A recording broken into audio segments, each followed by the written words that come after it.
déjà de retour au pays et Jenichela Kamba vient de Séoul en Corée du Sud.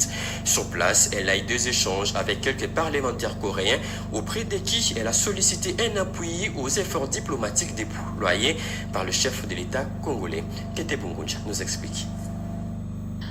Les soutiens du peuple et gouvernement sud-coréen aux efforts diplomatiques engagés par le président de la République Félix-Antoine Tshisekedi Tshilombo pour le retour de la paix dans l'Est de la République démocratique du Congo, sollicité par la vice-ministre de l'Intérieur, Sécurité et Décentralisation et Jenichela Kamba auprès des membres du bureau du Parlement avec à leur tête le vice-président Jo Ho-young.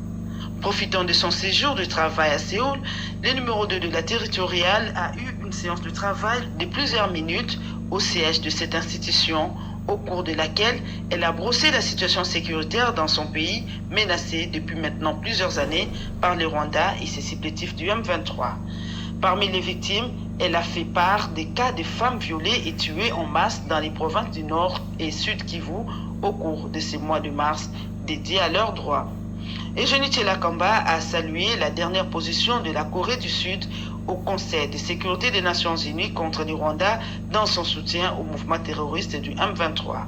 Avant de faire part aux parlementaires sud-coréens des enjeux de cette agression barbare basée sur le pillage des ressources naturelles de la RDC, dont les minéraux stratégiques. Speech bien reçu, une photo de famille, symbole de nouveau départ entre les deux nations, a caractérisé la fin de la séance de travail entre les parlementaires sud-coréens et la vice-ministre de l'Intérieur, Jenichela Kamba.